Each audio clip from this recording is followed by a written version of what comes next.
জামালপুরে নামতে শুরু করেছে বানের পানি। সিরাজগঞ্জে বিপদসীমার উপরে যমুনার পানি। উপকূলে নদী ভাঙনের শঙ্কায় বহু মানুষ। বাড়ির মধ্যে পানি, চলা ফিরে, খাওয়া দাওয়া এলে মনে করলেন বিভিন্ন আর কি কষ্ট, অনেক কষ্টে আছি, আর আনতে পারি না। প্রেসিডেন্ট গার্ড রেজিমেন্ট পিজিআর এর প্রতিষ্ঠা বার্ষিকীতে রাষ্ট্রপতি, সেনাবাহিনীর বিশেষায়িত শাখার ভূয়সী প্রশংসা। শীর্ষ কর্তাদের বিরুদ্ধে শুদ্ধি অভিযানে আতঙ্কে দুর্নীতিবাজরা, অস্বস্তিতে সৎরা।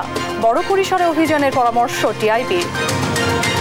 চরম ভোগান্তিতে ঢাকা উত্তরের 12 নম্বর ওয়ার্ডবাসী। সামান্য বৃষ্টিতেই হাঁটু পানি। সোয়ারেজ লাইন পরিষ্কার না করায় ময়লা ছড়াচ্ছে রাস্তাঘাটে। এবং অবশেষে ইরানের নতুন প্রেসিডেন্ট হলেন মাসুদ পেজেশকিয়ান। যুক্তরাজ্যে মূল্যস্ফীতি সহ অর্থনৈতিক মন্দা মোকাবেলা বড় চ্যালেঞ্জে স্টারমারের সামনে। দেখছিলেন শিরোনাম সংবাদ দুপুরের, সঙ্গে আছি অরিন ইশরাত। টানা বৃষ্টিতে রাস্তাঘাট পানিতে তলিয়ে অবনতি হয়েছে কুড়িগ্রাম, গাইবান্ধা ও লালমনিরহাটের বন্যা পরিস্থিতির। কুড়িগ্রামে নৌকা ও কলাগাছের ভেলায় দিন কাটছে অসংখ্য পরিবারের। জেলার বন্যা কবলিত এলাকা প্লাবিত হয়ে পাঠদান বন্ধ রয়েছে ৮৬টি প্রাথমিক বিদ্যালয়ের। এদিকে লালমনিরহাটে বাড়ছে তিস্তার পানি। বর্তমানে বিপদসীমার মাত্র ১০ সেন্টিমিটার নিচ দিয়ে প্রবাহিত হচ্ছে তিস্তার পানি। অন্যদিকে গাইবান্ধায় ব্রহ্মপুত্র ও যমুনা নদীর পানি ফুলছড়ি পয়েন্টে বিপদসীমার ৮৯ সেন্টিমিটার ওপর দিয়ে বইছে। এতে ৮০টি প্রাথমিক বিদ্যালয়ে পাঠদান বন্ধ রয়েছে।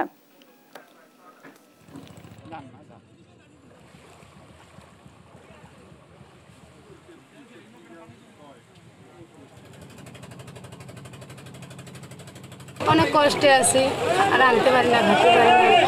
বেড়ার অনেক কষ্ট। বাড়ির মধ্যে পানি, চলা ফিরে, খাওয়া দাওয়া এলে মনে করলেন বিভিন্ন আর কি কষ্ট।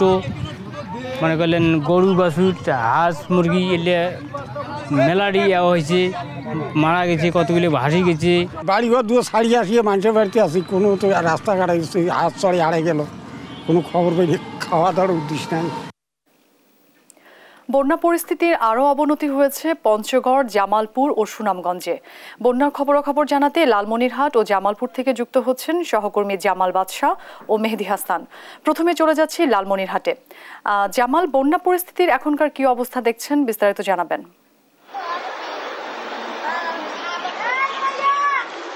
আপনাকে যদি বলি, আসলে লালমনিরহাটে কিন্তু গত 20 দিনে লালমনিরহাটে যে তিস্তা নদী রয়েছে, তিস্তার পানি কিন্তু 5 বার হ্রাস বৃদ্ধির ঘটনা ঘটেছে। আজকে সকালে আমরা লালমনিরহাটের ডালিয়া ব্যারেজ পয়েন্ট যে রয়েছে, সেই ব্যারেজ পয়েন্টে খবর নিয়ে জানতে পেরেছি তিস্তার পানি মাত্র 10 সেন্টিমিটার নিচ দিয়ে প্রবাহিত হচ্ছে। আর একটি বিষয় জানিয়ে রাখি যে গত 18 থেকে 22 জুন পর্যন্ত যে স্বল্পমেয়াদী বন্যাটি হয়েছিল, সেই বন্যাকালীন সময়েও কিন্তু তিস্তার পানি 25 সেন্টিমিটার নিচ দিয়ে প্রবাহিত হয়েছে। আসলে এই পানি হঠাৎ বৃদ্ধি এবং কমার কারণে তিস্তা নদী তীরবর্তী অঞ্চলে নানা ধরনের ভোগান্তি সৃষ্টি হচ্ছে এবং স্বল্পমেয়াদী যে বন্যাটি ছিল, সেই বন্যাটির সময়ও কিন্তু 25 সেন্টিমিটার নিচ দিয়ে পানি প্রবাহিত হচ্ছে। তবে এই অল্প পানিতে, অর্থাৎ বিপদসীমা অতিক্রম না করতেই লোকালয়ে পানি প্রবেশ করছে এবং নিম্নাঞ্চলকে প্লাবিত করছে। এছাড়া চরাঞ্চলে কিন্তু নানা ধরনের দুর্ভোগের সৃষ্টি করছে। এর কারণ হিসেবে তিস্তার পানি ধারণ ক্ষমতাকে কমে আসা বলে দায়ী করছেন স্থানীয় বাসিন্দারা এবং পানি উন্নয়ন বোর্ডও কিন্তু তেমনটি আমাদের জানিয়েছেন। আসলে গত বছর ভারতের সিকিমে যে বাঁধ ভেঙে পানির সাথে পলিয়ে এসে তিস্তার নদী গর্ভ ভরে উঠেছে, সেই নদী গর্ভ ভরে ওঠার কারণেই কিন্তু তিস্তার পানি ধারণ ক্ষমতা কমে এসেছে এবং এই পানি ধারণ ক্ষমতা কমে আসায় বিপদসীমা অতিক্রম না করলেও পানি লোকালয়ে প্রবেশ করছে এবং নানা ধরনের ভোগান্তি সৃষ্টি করছে। আজকে সকালে আমরা হাতীবান্ধার গড্ডিমারি, আদিতমারি উপজেলার গরিবুল্লাপাড়া, মহিষকোচা ইউনিয়নের কয়েকটি নিম্নাঞ্চল এবং সদর উপজেলার কালমাটি সহ নদী তীরবর্তী বেশ কিছু নিম্নাঞ্চলে খবর নিয়ে জানতে পেরেছি সকাল থেকে তিস্তার পানি বৃদ্ধি পাওয়া শুরু করার পরে কিন্তু নিম্নাঞ্চলে পানি প্রবেশ করতে শুরু করেছে। তবে এই পানি কিন্তু আবার দ্রুত নেমে যাবে বলে আমাদেরকে জানিয়েছে পানি উন্নয়ন বোর্ড। এছাড়া যদি উজানে ভারী বৃষ্টিপাত হয়, সেক্ষেত্রে কিন্তু এই নিম্নাঞ্চলের পানি আটকে থাকার আশঙ্কা রয়েছে, অর্থাৎ স্বল্পমেয়াদী আবারও বন্যার কিন্তু একটি আশঙ্কা রয়েছে। এছাড়া আমি যদি জানিয়ে রাখি যে তিস্তার পানি হঠাৎ নেমে যাওয়া এবং বৃদ্ধি পাওয়ার কারণে তিস্তার কয়েকটি পয়েন্টে ভাঙন দেখা দিয়েছে। সদর উপজেলার কালমাটি এবং হরিণচৌড়ার কিছু পয়েন্টে নদীর ভাঙন তীব্র আকার ধারণ করে পড়েছে। এছাড়া সদর উপজেলার বড়বাড়ি এবং রাজপুর অঞ্চলের কিছু এলাকায় ভাঙ্গন রয়েছে। আমরা পানি উন্নয়ন বোর্ডের সাথে কথা বলেছি, তারা আমাদেরকে জানিয়েছেন যে এই যে পয়েন্টগুলোতে ভাঙ্গন শুরু হয়েছে সেই ভাঙ্গন প্রতিরোধে জিও ব্যাগ ফেলে কিন্তু ভাঙ্গন প্রতিরোধ করার চেষ্টা করা হবে এবং ঊর্ধ্বতন কর্তৃপক্ষকে তাদেরকে এই ভাঙ্গনের বিষয়গুলো জানানো হয়েছে। সব মিলিয়ে লালমনিরহাটে কিন্তু বন্যা পরিস্থিতি বলা যায় উন্নতি হচ্ছে, তবে নদীর পানি কিছুটা বৃদ্ধি পেলে অর্থাৎ বিপদসীমার কাছাকাছি গেলেও কিন্তু এ পর্যন্ত বন্যা কিন্তু এখনো সৃষ্টি হয়নি। তবে উজানে যদি ভারী বৃষ্টিপাত হয় সেক্ষেত্রে কিন্তু স্বল্পমেয়াদী বন্যার আশঙ্কা দেখা দিতে পারে।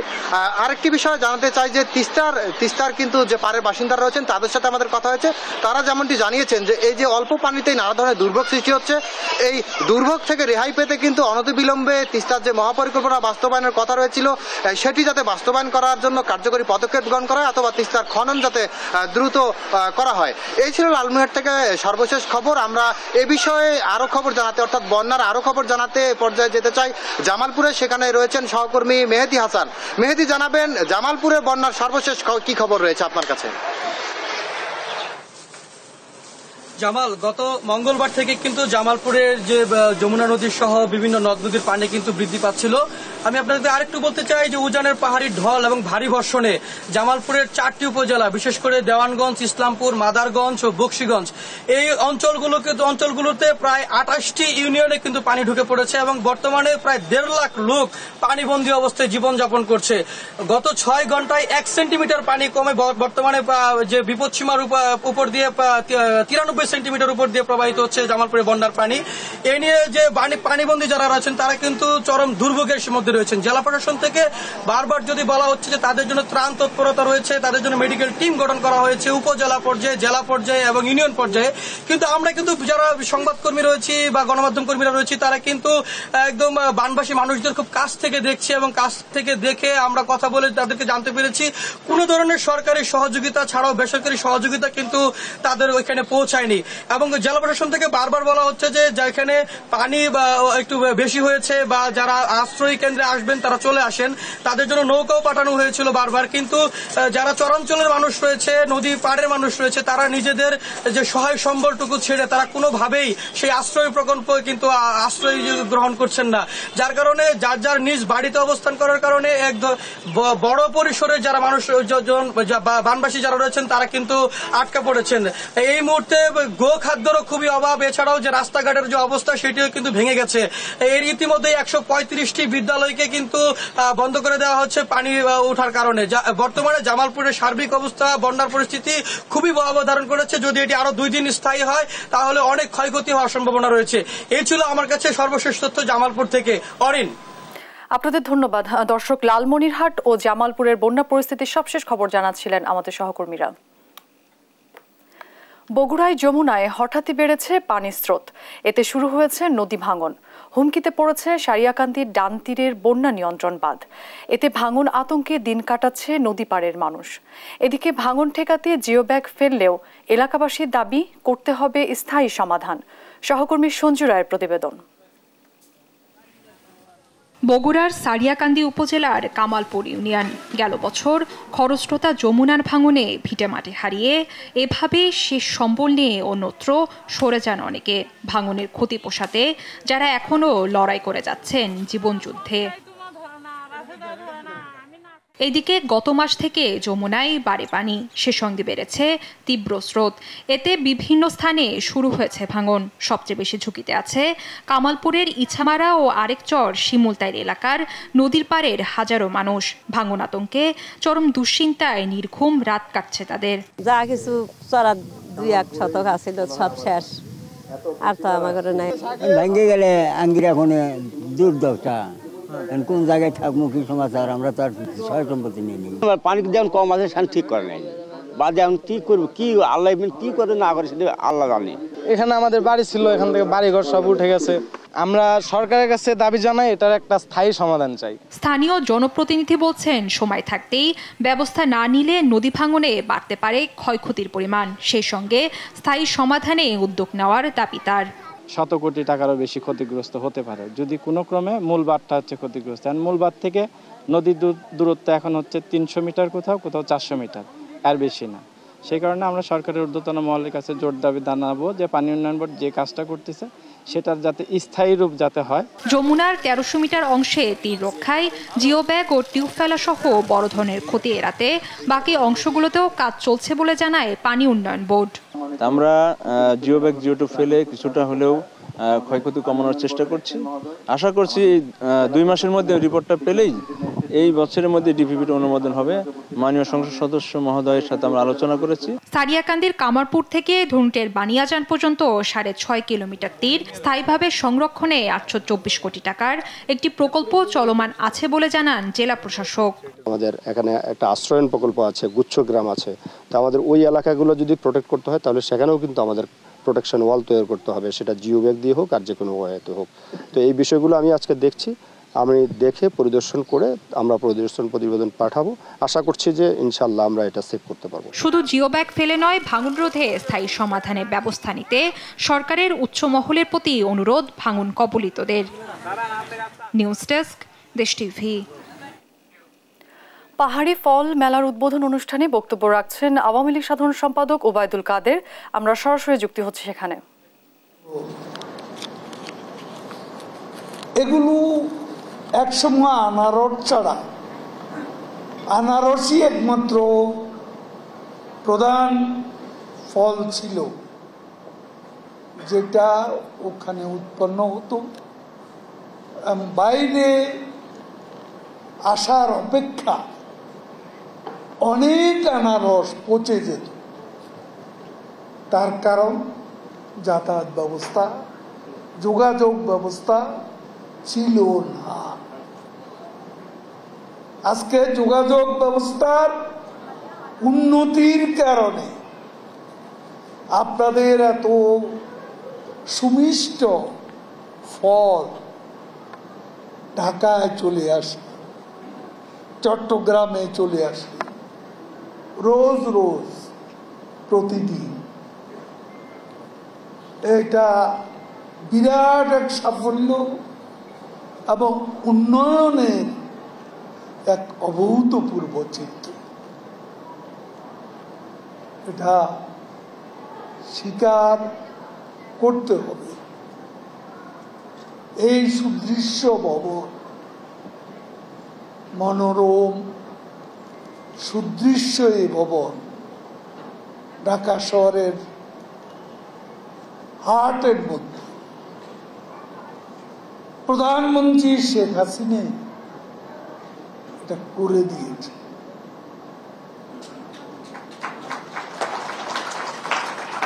পাহাড়ি জনগণ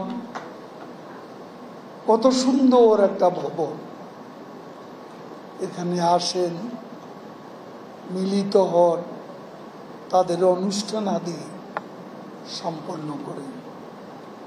আজকে এই ভবনটি আছে বলে এত সুন্দর একটা ফল প্রদর্শনী আয়োজন করা সম্ভব হয়েছে। এটা পার্বত্য চট্টগ্রামের নিজস্ব সম্পদ। এ বাড়ি আপনাদের, এই বাড়ি পাহাড়ে, এটা সমতলের বাড়ি নয়, এ বাড়ি পাহাড়ে।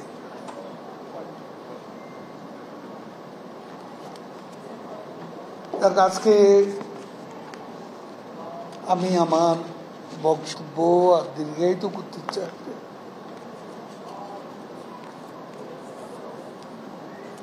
সাংবাদিকরা কিছু প্রশ্ন করেন, আমি আবার পার্টি সেক্রেটারি, তো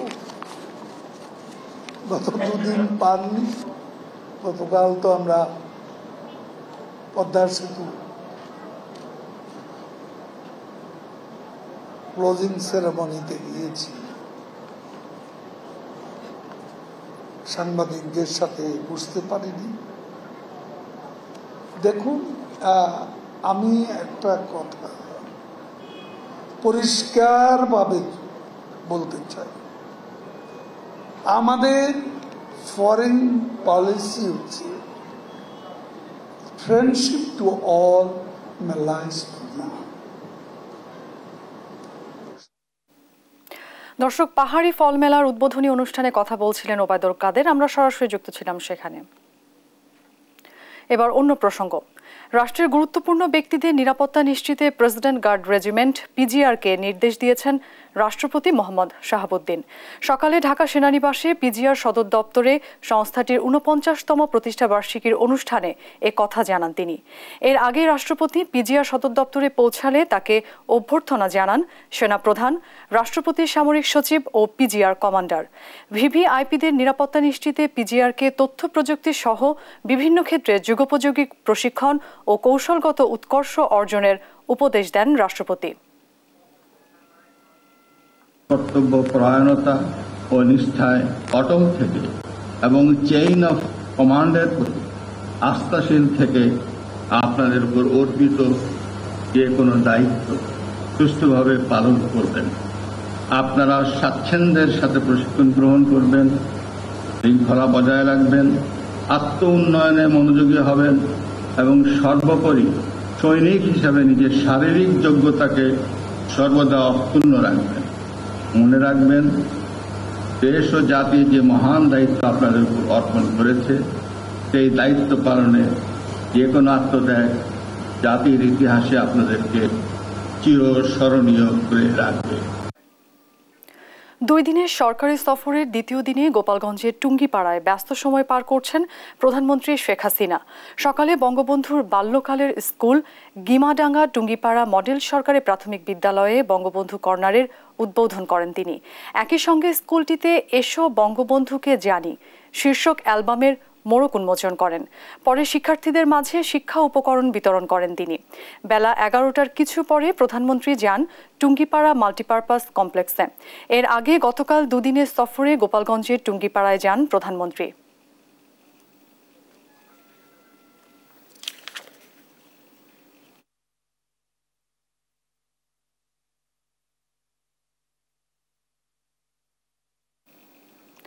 দুর্নীতির বিরুদ্ধে সরকারের কঠোর অবস্থানকে ইতিবাচক বলছে transparency international of Bangladesh TIB. বিশেষ করে আইন শৃঙ্খলা রক্ষাকারী বাহিনীর সাবেক শীর্ষ কর্তা আর বর্তমান কয়েকজন উচ্চপদস্থ সরকারি কর্মকর্তার দুর্নীতির খবরে প্রশাসনে তৈরি হয়েছে আতঙ্ক। অবশ্য এতে ভোগান্তির শিকার হচ্ছেন সৎ কর্মকর্তারাও। এ অবস্থায় সরকারকে আরও বড় পরিসরে শুদ্ধি অভিযানের পরামর্শ দিয়েছে টিআইবি। বিস্তারিত নূপুর মাহমুদের রিপোর্টে। টানা তৃতীয় মেয়াদে ক্ষমতায় আসার পর শেখ হাসিনা সরকারের অন্যতম চ্যালেঞ্জ দাঁড়ায় প্রশাসনে দুর্নীতি কমানো। নতুন সরকারে 6 মাসের মধ্যে শুরু হয়েছে শুদ্ধি অভিযান। সাবেক আইজিপি বেনজির আহমেদ থেকে শুরু করে এনবিআর এর কর্মকর্তা কেউই বাদ যাচ্ছে না। গণমাধ্যমে উঠে আসছে দুর্নীতিবাজদের পাহাড়সম সম্পদ গড়ার নানা তথ্য। এমন অবস্থায় কিছুটা আতঙ্ক তৈরি হয়েছে সরকারি কর্মকর্তা কর্মচারীদের মাঝে। দুর্নীতিবাজ সহকর্মীদের কারণে অস্বস্তিতে পড়েছে সৎ কর্মকর্তারা। আত্মীয় স্বজন ও বন্ধু মহলে অনেককেই পড়তে হচ্ছে বিব্রতকর পরিস্থিতির মুখে। তবে এই নিয়ে ক্যামেরার সামনে কথা বলতে চান না কেউ। সাবেক পরিকল্পনা মন্ত্রী জানান, আগে দুর্নীতি অভিযোগ থাকলেও এত সংখ্যক কর্মকর্তার বড় বড় দুর্নীতি তথ্য খুবই কম সামনে এসেছে। দুর্নীতির মধ্যে আমরা বসবাস করি, সুনীতি দুর্নীতি ভাই বোন পাশাপাশি চলে, দুটোর মধ্যে আর বাস করি। হঠাৎ যদি দেখি কোথাও বিস্ফোরণ হয়ে গেছে, নজরে আসছে, ঝকঝক করছে, তখন তো একটু চমকে উঠি। ভয়ের আগে তো চমক, তারপরে না ভয়। 100 জন ঝুঁকি নেয়, 90 জন পার পেয়ে যায়। সুতরাং সে মনে করে 9 out of 10 চান্স আমি টিকে যাবো, তো নেই। আরও যেন বেশি হচ্ছে, আগে কি দুর্নীতি ছিল না, সব শুনেছি। ট্রান্সপারেন্সি ইন্টারন্যাশনাল বাংলাদেশ টিআইবি বলছে, কয়েকজনের দুর্নীতির তথ্য প্রকাশে অন্যদের মধ্যে আতঙ্ক তৈরি হওয়া খুবই স্বাভাবিক। আরো বড় পরিসরে দুর্নীতি বিরোধী অভিযানের পরামর্শ দিয়েছে সংস্থাটি। যারা অসৎ দুর্নীতিবাজ কর্মকর্তা যারা ক্ষমতা ব্যবহার করছেন, তারা কিন্তু কোনোদিনই আতঙ্কিত ছিলেন না, এখনো হবেন না। দুর্নীতির বিরুদ্ধে কথাগুলো হচ্ছে যে এক ধরনের ফাঁকা বলি, আর বাস্তব যেটা সেটা হচ্ছে যেটা আমরা করছি সেটা দুর্নীতি সহায়ক পরিবেশ সৃষ্টি করছি। অর্থাৎ জনগণকে ভুল বার্তা দেওয়া। জনগণকে বলা হচ্ছে যে তোমরা সারা বছর দুর্নীতি করো, বছরের শেষে আমাদের কাছে আসলে আমরা তোমাদেরকে বৈধতা দিয়ে দেবো, কালো টাকার বৈধতা দিয়ে দেবো। এরই মধ্যে হাইকোর্ট থেকে নির্দেশনা দেওয়া হয়েছে সরকারি কর্মকর্তাদের সম্পদের হিসাব দাখিল সংক্রান্ত আইনের পূর্ণ বাস্তবায়ন করতে। বিষয়টিকে ইতিবাচক হিসেবে দেখছে টিআইবি। নূপুর মাহমুদ, দেশ টিভি, ঢাকা। এবার দেশ টিভির নিয়মিত আয়োজন জনদুর্ভোগের খবর।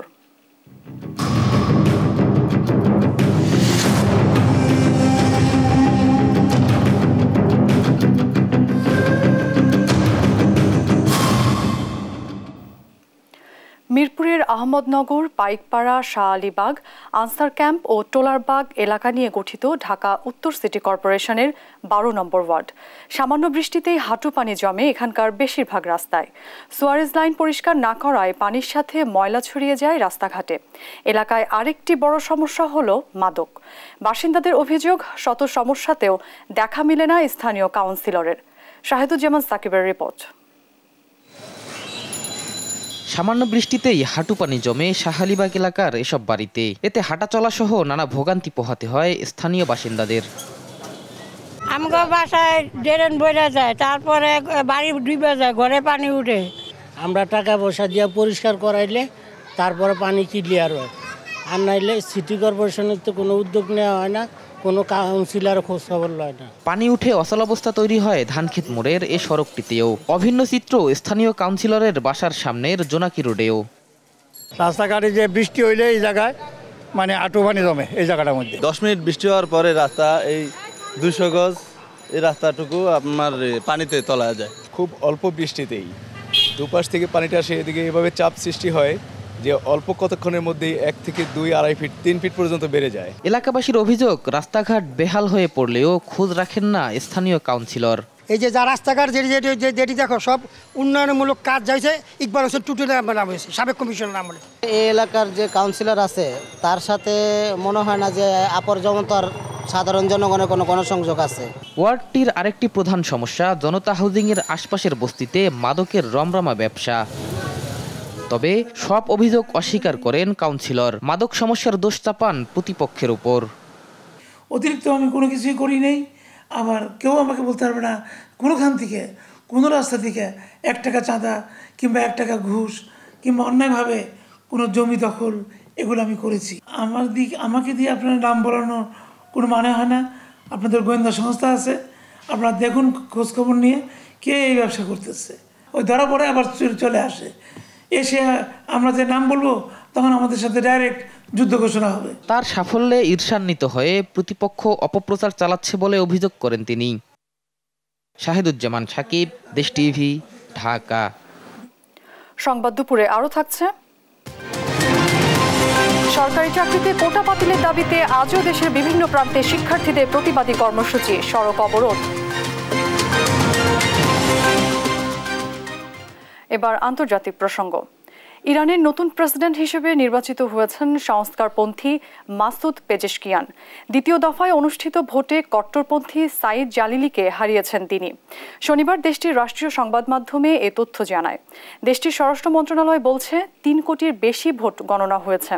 এর মধ্যে মাসুদ পেজেশকিয়ান পেয়েছেন 1,70,00,000-এর বেশি ভোট, আর সাইদ জালিলি পেয়েছেন 1,30,00,000-এর বেশি ভোট।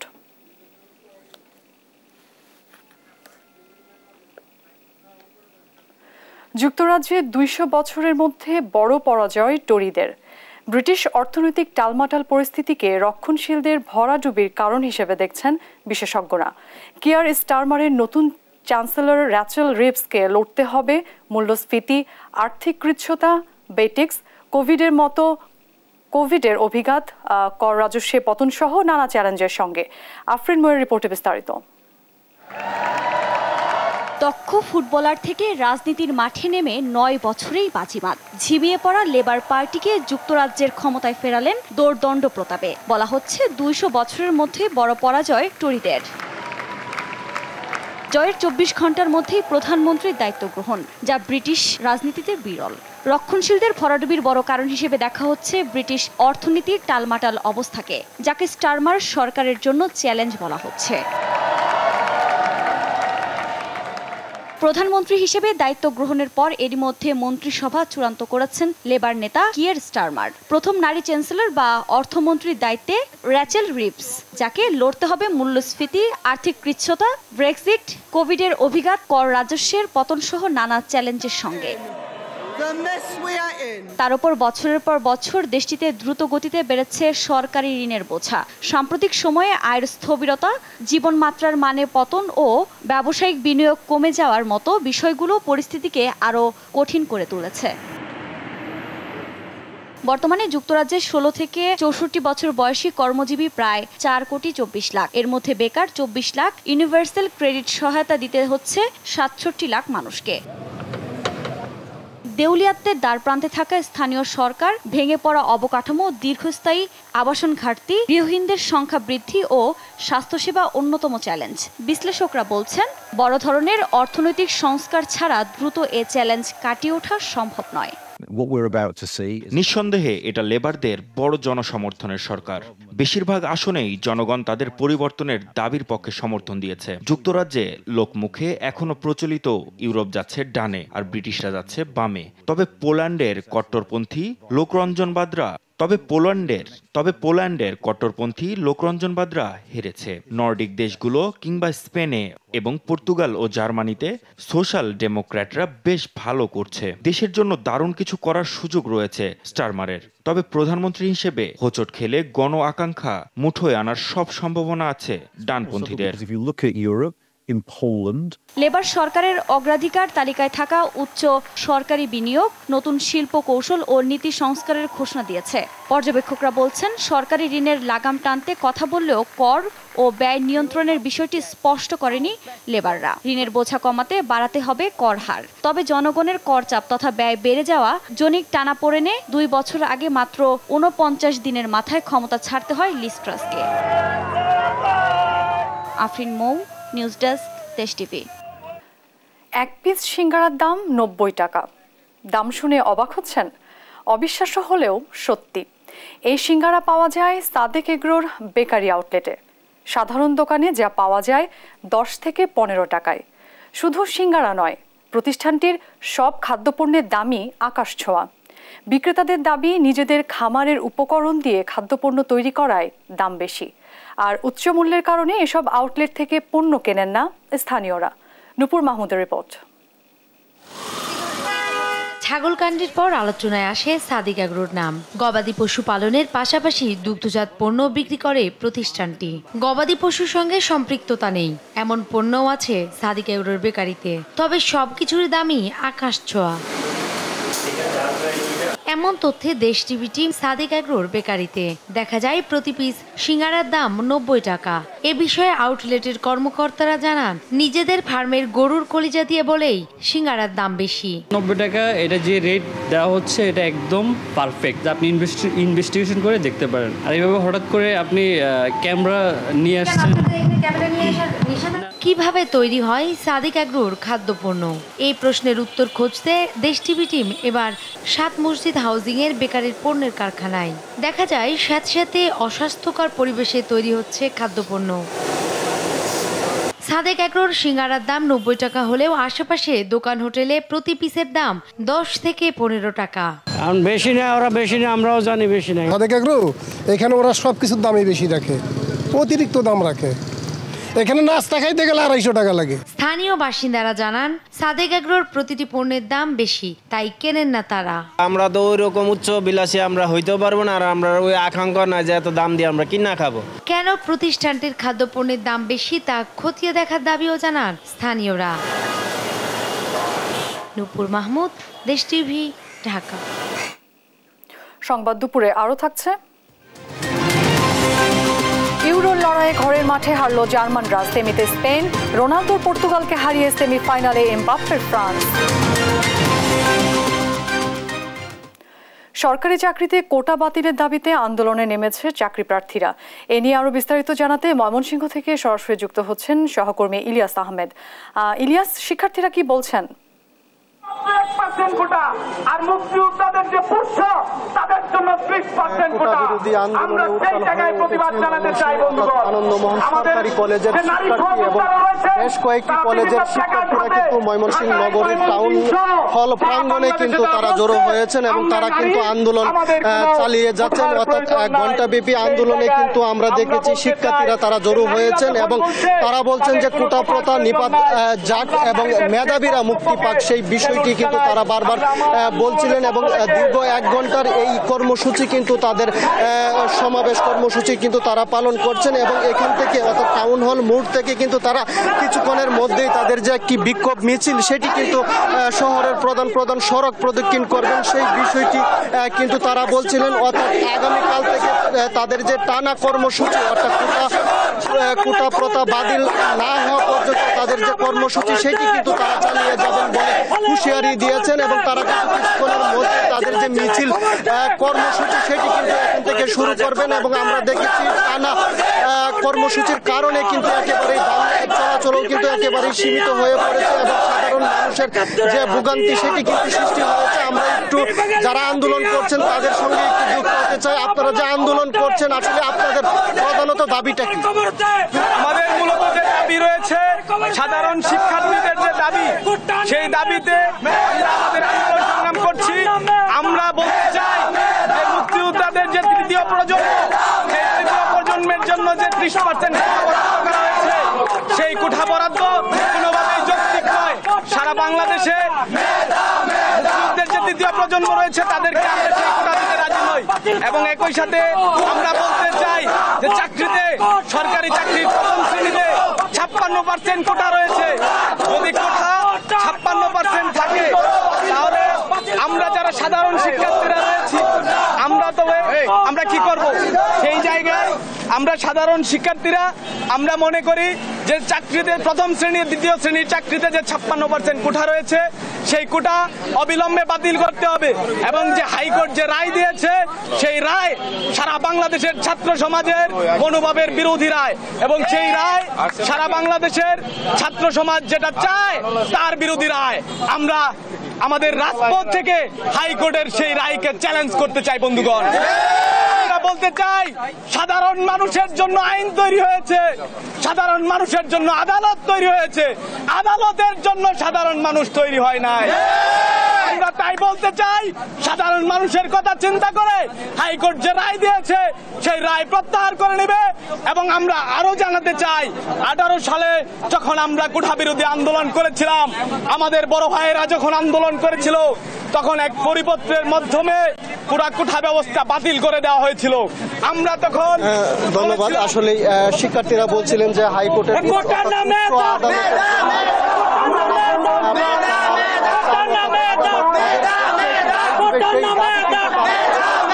কিছুক্ষণ পরে এই টাউন হল